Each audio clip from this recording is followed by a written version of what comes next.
صحابہ کہتے ہیں ہم بڑے پریشان ہوئے کہ اجنبی شخص ہے، ہم نہیں جانتے ہیں، اللہ کے نبی صلی اللہ علیہ وسلم کے پاس اتنا قریب آ کر بیٹھ گیا ہے اور پھر آ کر اس کے بیٹھنے کے انداز بھی مختلف ہے، اور پھر سوال کیا، فرمایا من اسلام، اللہ کے نبی صلی اللہ علیہ وسلم اسلام کیا؟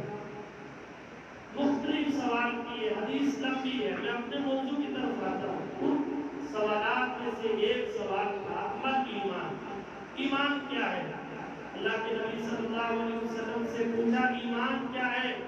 اللہ کے نبی فرماتے ہیں ان تؤمن باللہ، تو اللہ پر ایمان لا، اللہ کو مان، اللہ کو واحد مان، اس کو رب مان، اس کے اسماء و صفات کو مان، اور فرمایا ان تؤمن باللہ و ملائکتہ، اس کے فرشتوں کو ماننا کہ اللہ نے فرشتوں کو بنایا ہے، فرشتوں کے اوپر ایمان لانا یہ بھی ہمارے ایمان کا حصہ ہے۔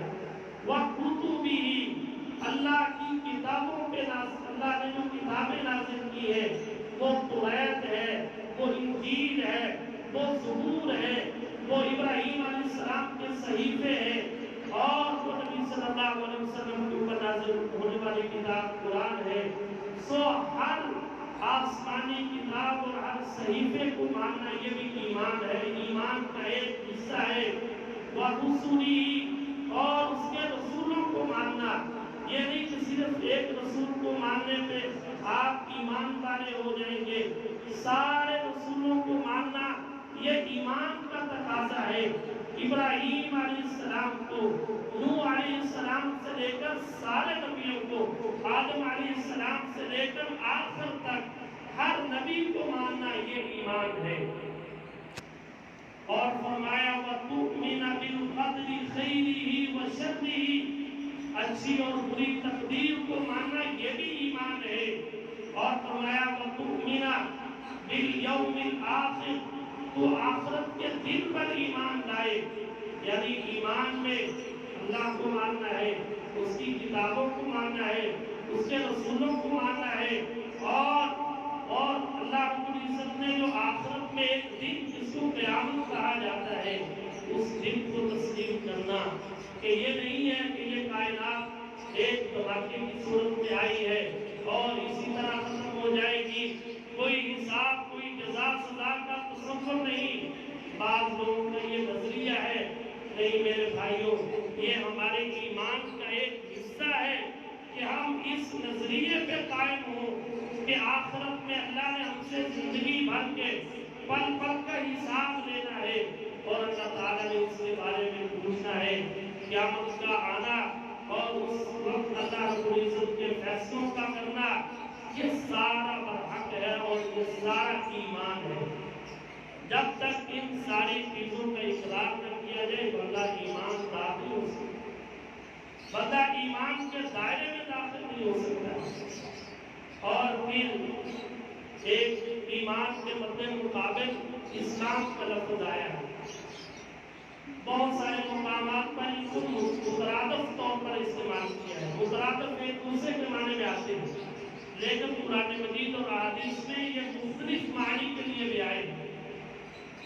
اسلام کا مطلب یہ ہے، عربی زبان میں مسلم اس گھوڑے کو کہتے ہیں کہ جس گھوڑے کو اس کا مالک نکیل ڈال کر اس کو کہیں لے کر جا رہا ہو اور وہ اپنا سر جھکائے اپنے مالک کے پیچھے پیچھے چلتا ہو، مالک جہاں اس کو بٹھائے وہ گھوڑا وہاں بیٹھ جائے، جس جگہ پہ کھڑا کرے وہ کھڑا ہو جائے، جس طرف چلنے کا اشارہ کرے وہ گھوڑا چلنا شروع ہو جائے، ایسے فرما بردار اور مطیع گھوڑے کا نام عربی میں مسلم ہے۔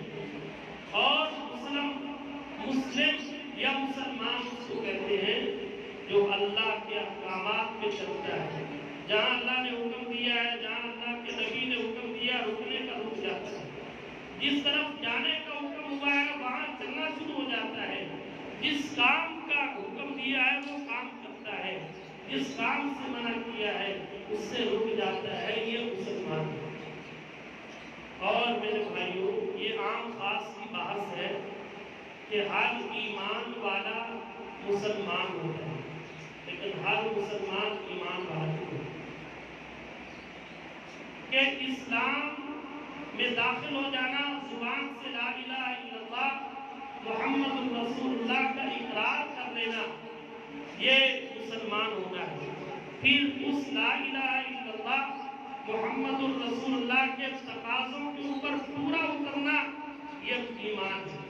اس کے ہر جز کو ماننا اور اس کے ہر جز کے اوپر عمل کرنا، یہ ایمان ہے۔ زبان سے صرف اقرار کرنا یہ اسلام ہے، مسلمان ہونا ہے، اور اس کے عملی تقاضوں کے اوپر عمل پیرا ہونا یہ ایمان ہے۔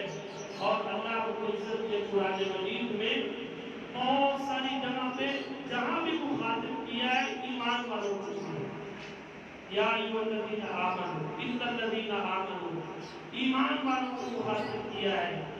اسلام لے آنا یہ اتنی اہم بات نہیں، اسلام سے اگلا سٹیپ ایمان ہے۔ جب تک اسلام سے ایمان والے سٹیپ میں آپ داخل نہیں ہوں گے تب تک بات نہیں ہوگی۔ اس لیے ایمان اتنا اہم ہے، زبان سے اقرار کرنے کے بعد اس کے تقاضوں کے اوپر عمل پیدا ہونا یہ بہت ضروری ہے۔ ایمان میں ہمارے ہاں آج کل ایک بحث چلتی ہے، بہت سارے ہمارے یہاں ایک تو ڈاکٹر ہے، نام بھی بڑا معروف ہے، ایمانیات میں ایک بہت بڑا مغالطہ پیش کیا جاتا ہے جو یہاں بیان کرنا بہت ضروری ہے۔ ایک کو وحدت الوجود اور ایک کو وحدت الشہود کہا جاتا ہے۔ وحدت الوجود یہ ہے، وہ کہتے ہیں کہ ہر چیز اللہ ہے، نعوذ باللہ۔ وحدت الشہود یہ ہے کہ ہر چیز میں اللہ ہے۔ میں صاحب علم کی گفتگو سے رہا تھا، ہمارے بڑے معروف ہیں، اللہ ان کو معاملات میں آسانی پیدا فرمائے، وہ مثال دے رہے تھے کہ آپ لکڑی کو ایک لکڑی لیں، اس کے آگے کپڑا باندھیں اور اس کو آپ لگا دیں، پھر آپ اس کو گھمائیں، گھمانے سے ایک دائرہ نظر آئے گا آپ کو۔ یہ حقیقت میں دائرہ نہیں ہے لیکن آپ کو نظر آ رہا ہے۔ نعوذ باللہ، نعوذ باللہ، وہ کہتے ہیں کہ اس طرح اللہ ہر جگہ پر موجود ہے۔ یہ ایمان کا بہت بڑا فتنہ ہے، بہت بڑی فساد والی بات ہے۔ بہت سادہ اور بہت عام فہم انداز میں ایمان کو سمجھنا ہے تو آپ کو سمجھے۔ میں نے ایمان سے 3 چیزوں کو ذکر کیا ہے، اللہ کی الوہیت اور اسماء و صفات۔ اللہ رب العزت واحد ہے، رب ہے، اور اس کے اسماء و صفات کو ماننا یہ ایمان ہے۔ اللہ رب العزت میرے بھائیوں علم کے اعتبار سے ہر جگہ پر ہے، کوئی بھی ایسی چیز نہیں جو اللہ کے علم سے باہر ہے، اور اللہ ذات کے اعتبار سے ہر جگہ پر نہیں۔ یہ بہت بڑا مغالطہ ہے، یہ بہت بڑی غلطی ہے جو لوگ کہتے ہیں اللہ ہر جگہ پر ہے۔ اگر اللہ ہر جگہ پر ہے تو نعوذ باللہ اللہ کے اجزاء لازم آئیں گے۔ اللہ رب العزت عرش پر ہے، ذات کے اعتبار سے، علم کے اعتبار سے اللہ رب العزت ہر جگہ پر ہے۔ اللہ کا علم ہر جگہ پر ہے، کوئی بھی ایسی چیز نہیں جو اللہ کے علم سے باہر ہے۔ اور ایک صاحب علم کی میں عبارت پڑھ کے اتنا حیران ہوا، انہوں نے لکھا ہے اللہ رب العزت نے کائنات بنائی اور کائنات بنانے کے بعد اللہ رب العزت آرام فرما رہے ہیں، اور اللہ نے اپنے کام اپنے نمائندوں کو سونپے ہوئے ہیں، وہ نمائندے اللہ رب العزت کے کام کر رہے ہیں۔ نعوذ باللہ من ذالک، اس سے بڑا ایمان کا فتنہ اور کیا ہے؟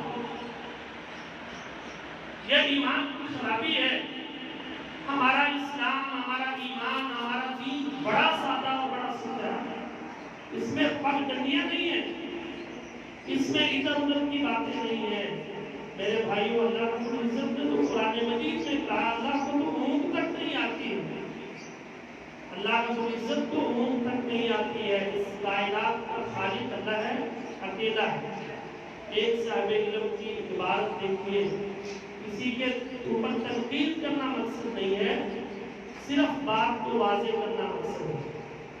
وہ فرماتے ہیں کہ اللہ رب العزت نے سب سے پہلے رسول اللہ صلی اللہ علیہ وسلم کو بنایا، پھر اس کے بعد نبی صلی اللہ علیہ وسلم سے مشورہ کر کے پوری کائنات کو بنایا۔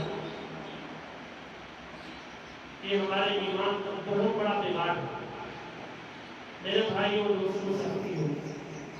ایک موضوع ہے مقام رسالت یا اللہ کا مقام۔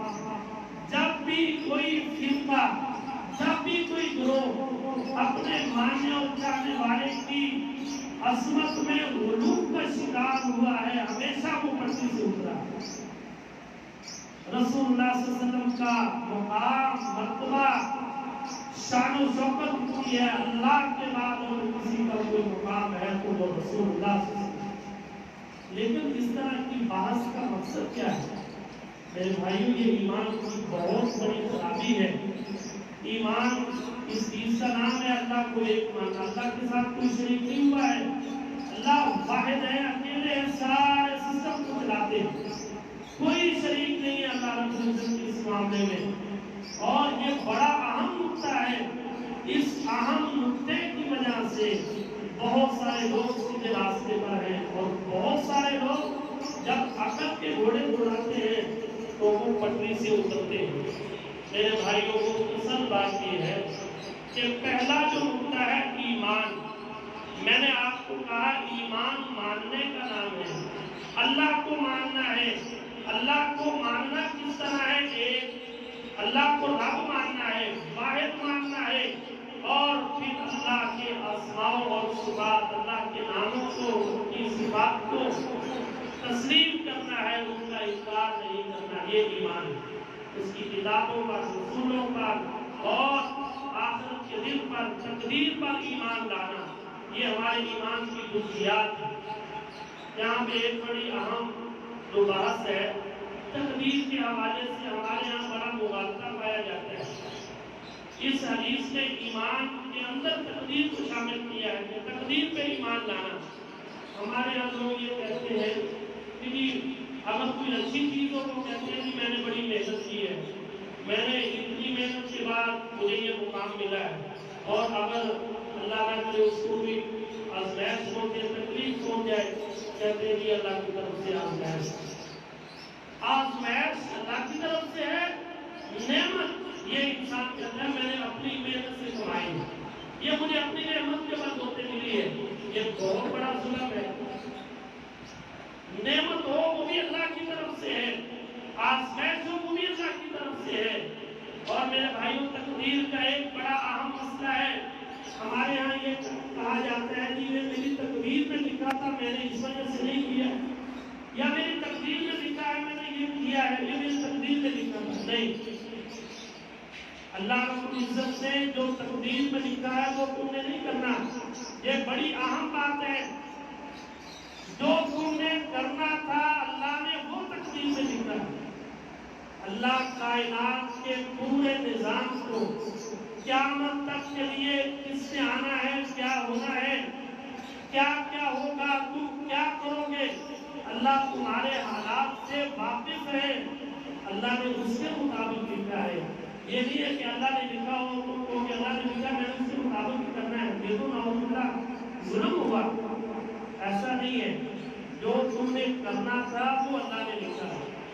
ہاں، اگر تم اللہ نے دو راستے دکھائے ہیں، اچھا راستہ بھی ہے، برا راستہ بھی ہے، اور اگر انسان اچھے راستے کی طرف تھوڑی سی کوشش کرتا ہے، قرآن میں اللہ فرماتے ہیں ہم اس کے لیے آسان کر دیتے ہیں، وہ راستہ اس کے لیے آسان کر دیتے ہیں۔ تو اللہ نے اچھا اور برا دکھایا ہے، انسان یہ انسان کے اوپر ہے کہ انسان کون سا راستہ اختیار کرتا ہے۔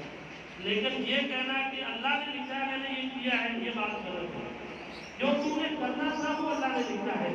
ہاں، اللہ نے تمہیں دو راستے دکھا دیے، صحیح راستہ اور غلط راستہ بھی تمہارے سامنے ہے۔ صحیح راستے کی طرف کوشش کرو گے، اللہ تمہاری رہنمائی کرے۔ تو میرے بھائیوں، یہ ایمان ایک بنیادی نقطہ ہے، اس کے اوپر ہمارا پورا یقین ہونا چاہیے، اور اس میں کسی قسم کا کوئی ڈاؤٹ نہیں ہونا چاہیے۔ دوسرے نمبر پر توکل ہے۔ توکل اس کی عام فہم انداز میں توضیح یہ ہے، اسباب اختیار کرنے کے بعد نتیجہ اللہ تعالیٰ پر چھوڑ دے۔ اسباب اختیار کرنے کے بعد نتیجہ اللہ تعالیٰ پر چھوڑ دینا، اس کا نام توکل ہے۔ قرآن کریم میں اللہ رب العزت فرماتے ہیں وَمَن يَتَوَكَّلْ عَلَى اللَّهِ فَهُوَ حَسْبُهُ، جو اللہ پر توکل اور بھروسہ کرتے ہیں، اللہ فرماتے ہیں ہم ان کے لیے کافی ہو جاتے ہیں، ہم ان کی ہر ممکن ان کے ساتھ تعاون کرتے ہیں، ان کی مدد کرتے ہیں۔ اللہ کے نبی صلی اللہ علیہ وسلم بدر کے موقع پر رسول اللہ صلی اللہ علیہ وسلم کا توکل دیکھیے۔ آپ 170 کلومیٹر کا سفر کرتے ہیں، بدر کے مقام پہ پہنچتے ہیں اور 313 کا لشکر ساتھ ہے۔ آپ نے گھوڑوں کا انتظام کیا ہے، اسلحہ سے لیس ہوئے ہیں۔ سارے معاملات کرنے کے بعد جب بدر کے مقام پر پہنچے، اللہ اپنے نبی صلی اللہ علیہ وسلم کس کی طرف رجوع کرتے ہیں؟ اللہ کی طرف۔ اللہ سے گڑگڑاتے ہیں، روتے ہیں، یا اللہ یہ مٹھی بھر مسلمان، یہ مٹھی بھر تیرے ماننے اور کہنے والے، اگر آج یہ ختم ہو گئے تو میرا نام لینے والا کوئی نہیں۔ آپ دیکھیں یہ توکل ہے۔ اسباب اختیار کیے، اسباب کیا تھے؟ جنگ کی پوری پلاننگ کی ہے، پوری تیاری کی ہے، اور جنگ لڑنے والے صحابہ موجود ہیں، پھر ایک لمبا سفر کر کے گئے ہیں۔ یہ بھی کہہ سکتے تھے اللہ کے نبی صلی اللہ علیہ وسلم ہم اللہ پہ توکل کرتے ہیں، کوئی ہمیں اسلحے کی ضرورت نہیں ہے، ہم ویسے ہی کرتے ہیں، اللہ رب العزت ہمیں جو ہے نا بیچارہ ضرور بتا دیں گے۔ اسباب اختیار کیے، اپنے ساتھیوں کو تیار کیا ہے، وہاں پر پہنچے ہیں اور پھر ان اسباب پہ بھروسہ نہیں کیا۔ توکل میں دو انتہایں ہیں ہمارے ہاں اس وقت، ہم دو انتہاؤں پہ پہنچتے ہیں۔ ایک انتہا یہ ہے کہ بعض صوفی حضرات یہ کہتے ہیں جی اسباب کی ضرورت نہیں ہے، اللہ پہ توکل کرے، کامل ایمان رکھے، گھر میں بیٹھے اللہ تمہیں رزق دے گا، کسی کام کی ضرورت نہیں ہے، اسباب اختیار کرنے کی ضرورت نہیں ہے۔ یہ بھی ایک انتہا ہے۔